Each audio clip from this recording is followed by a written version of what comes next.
অন্নপূর্ণা যোজনার চাপে পড়ে যুব শক্তি প্রকল্পটা প্রায় হারিয়ে গেছে বললেই চলে। অনেকেই বারবার কমেন্ট সেকশনে কমেন্ট করছেন, আমাদের ফেসবুক পেজ থেকে শুরু করে ইউটিউব চ্যানেল, প্রত্যেক জায়গায় আমরা দেখতে পাচ্ছি বেশিরভাগ ভিডিওতে একটা না একটা কমেন্ট আসছে যে দাদা যুব শক্তির কী খবর, যুব শক্তির আবেদন কবে হবে। আমরা শুনতে পাচ্ছি এই মাসের নাকি 20-21 তারিখে যুব শক্তি প্রকল্পের আবেদন হবে এবং 3,000 টাকা 2,000 টাকা করে পাওয়া যাবে। যদি নতুন কোনো আপডেট থাকে আপনি একটু জানিয়ে দিন। তো দেখুন, যুব শক্তি নিয়ে আপনাদেরকে এই মুহূর্তে একটা গুরুত্বপূর্ণ আপডেট দিতে চাই। বর্তমানে আপনার বাড়িতে যদি শিক্ষিত বেকার ছেলে মেয়ে থাকে, আপনিও কিন্তু এই যুব শক্তি প্রকল্পে আবেদন করে এই প্রকল্পে 3,000 টাকা কিংবা 2,000 টাকা আপনার ব্যাঙ্ক অ্যাকাউন্টে নিতে পারেন। তবে এই যুব শক্তি প্রকল্পে কারা কারা আবেদন করতে পারবেন, কবে আবেদন শুরু হবে এবং আবেদনের জন্য কী কী কাগজপত্র লাগতে পারে, সমস্ত কিছু এই ভিডিওতে চলুন এক এক করে আপনাদেরকে জানিয়ে দিই। যুব শক্তি নিয়ে এর আগে কী ঘোষণা হয়েছিল সেটা একটু শুনিয়ে দিই। 21 থেকে 45 বছর বয়সী যোগ্য শিক্ষিত বেকার যুবকদের মাসিক ভাতা দেওয়ার এই স্কিমে গ্র্যাজুয়েট বেকারদের জন্য 3,000 টাকা, অন্যদের মাসে 2,000 টাকা ভাতা দেওয়া হবে। আর এই মুহূর্তে আমার হাতে আপনারা যে কার্ডটা দেখতে পাচ্ছেন, এইটা কিন্তু ওই যুব শক্তি প্রকল্পের কার্ড। তবে এই যে ফর্মটা ফিল আপ করলেই আপনারা যুব শক্তি প্রকল্পের টাকা পাবেন এমনটা নয়, এটা কিন্তু একটা জাস্ট ভরসা কার্ড বা লিভলেট বলতে পারেন। এইবারে আপনাদেরকে জানিয়ে দিই এই যুব শক্তি প্রকল্পে কারা কারা আবেদন করে 3,000 টাকা পেতে পারেন এবং নতুন ঘোষণা অনুযায়ী কারা কারা 2,000 টাকা পেতে পারেন।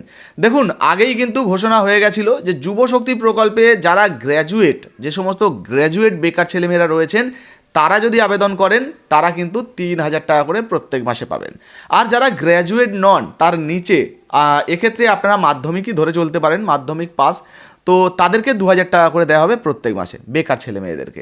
সবাই যে পাবেন এমনটা কিন্তু নয়। আপনি 8 পাস করেছেন, আপনি যুব শক্তি প্রকল্পে আবেদন করে এই প্রকল্পের টাকা নিতে চাইবেন, তো সেটা কিন্তু হবে না, ঠিক আছে।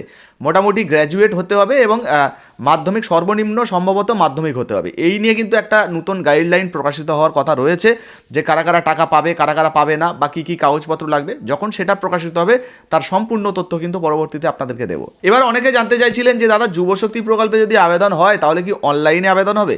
দেখুন, বেশিরভাগ প্রকল্পে ইতিমধ্যে কিন্তু আমরা দেখতে পাচ্ছি অনলাইনে আবেদন হচ্ছে। অন্নপূর্ণা যোজনায় যেখানে শুধুমাত্র ফর্মের মাধ্যমে আবেদন হওয়ার কথা ছিল, তারও কিন্তু নতুন পোর্টাল চালু হয়ে গেছে যেখান থেকে অনলাইনে আবেদন করা যায়। এখনও আবেদন চলছে, আপনারা করতে পারেন।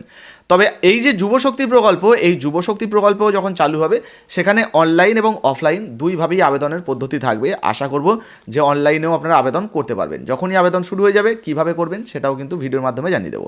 এবারে সবার মনে যে প্রশ্ন রয়েছে, দাদা কী কী কাগজপত্র লাগতে পারে।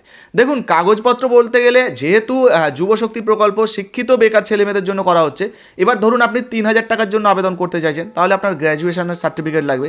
আপনি ধরুন 2,000 টাকার জন্য আবেদন করতে চাইছেন, তাহলে আপনার যদি মাধ্যমিক হয় বা উচ্চ মাধ্যমিক হয়, যেটা আর কি গাইডলাইনে দেওয়া হবে, সেই শিক্ষাগত যোগ্যতার কাগজপত্র লাগবে।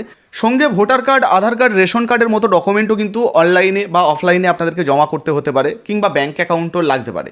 নতুন গাইডলাইন আসুক, তারপরে কিন্তু আপনাদেরকে জানিয়ে দেবো কোন কোন ডকুমেন্ট চাওয়া হচ্ছে। এখন প্রশ্ন হচ্ছে যে এই যে প্রকল্পটা কবে থেকে চালু হবে।